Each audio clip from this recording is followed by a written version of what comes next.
उसकी बातें बहुत प्यारी थी। मैं समझ नहीं पाती थी कि वह किस तरीके से बात कर रहा है।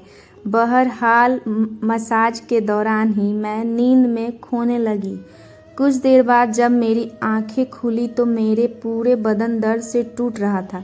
ऐसा लग रहा था जैसे मेरी टांगे पर बहुत ज़्यादा वजन रख दिया गया हो। पूरे बदन में दर्द सता रहा था। धीरे धीरे उठकर बैठी और आसपास देखने लगी। जब अपने भाई पर गौर किया तो पूरे तरह भीगी हुई थी, जैसे किसी ने मुझे नहला दिया हो। कपड़े गीले थे, पंखा बंद था और गर्मी थी। यह सब क्या हो रहा था? मैं बड़ी मुश्किल से बेड से उठी। मुझे चक्कर आ रहे थे, चलना मुश्किल हो रहा था। मैं अपनी हालत समझ नहीं पा रही थी कि यह सब क्या हो रहा है। बड़ी मुश्किल से चलकर बाथरूम गए और फ्रेश हुई। अपनी हालत पर गौर किया तो ऐसा लगा जैसे मैंने सोया नहीं बल्कि कोई मेहनत वाला काम कर रही थी। जब मैं कमरे से बाहर निकली तो मुझे फुसफुसाने की आवाज़ आई। ऐसा लग रहा था जैसे कोई किसी से बात कर रहा हो। घर में मेरे और उसके अलावा कोई नहीं था। फिर वह किसके साथ बात कर रहा था? मैं पहले किचन में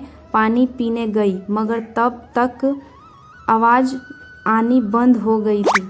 मैं किचन के दरवाजे के पास खड़ी थी। जब आकाश बैठकर उठा तब उसके हाथ में काफ़ी पैसे थे जिन्हें देखकर वह मुस्कुरा रहा था। अगले ही पल उसकी नज़र मुझ पर पड़ी।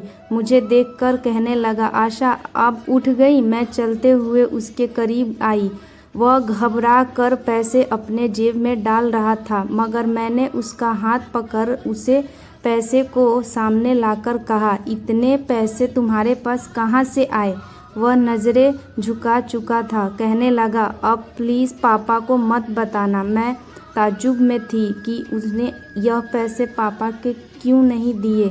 मैंने उसे डांट कर पूछा तो वह कहने लगा, वैसे तो पापा के एक दोस्त ने कई साल पुराने कर्ज के रूप में लौटाए थे। मैंने सोचा था कि इनसे ही मोबाइल लूँगा लेकिन उसने पैसे मुझे ही थमा दिए। मैंने कहा, हाँ तुमसे अच्छा क्या, घर के हालात देखो किस कदर ख़राब है। हमारे माँ बाबा दोनों नौकरी कर रहे हैं और तुम्हें मोबाइल लेने की बात कर रहे हो। पर शर्मिंदा था। मैंने वे पैसे रात को पापा को दे दिए थे। उस रात उसने मुझे कोई बात नहीं की और जल्दी सोने चला गया। अगले दिन मैं किचन में काम कर रही थी जब आकाश अपने दोस्तों के साथ घर में दाखिल हुआ। मैं जितनी हैरान होती उतना कम था क्योंकि वह अपने दोस्तों को सीधा लॉन्ज में ही ले आया था। उस वक्त मैं दुपट्टा उतारकर बर्तन धो रही थी।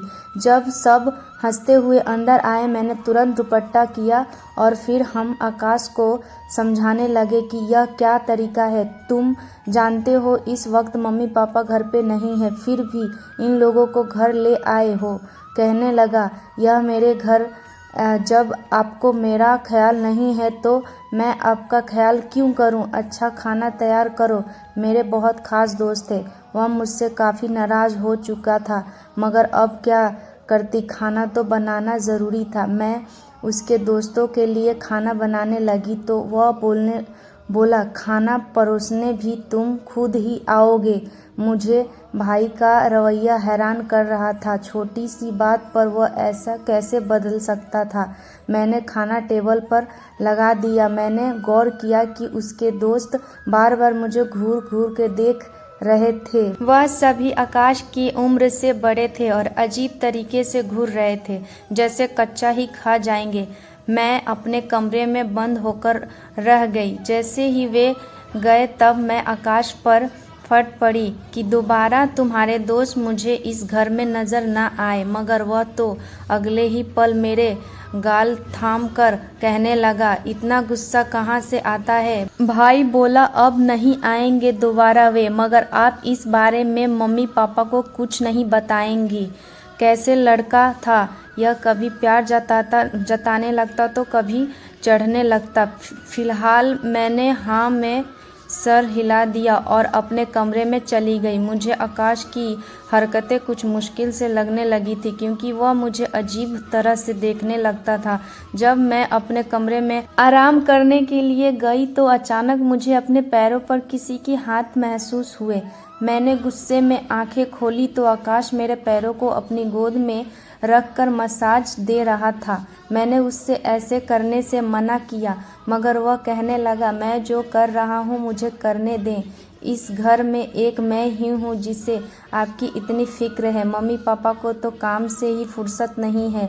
खैर, मैं भी थक चुकी हूँ।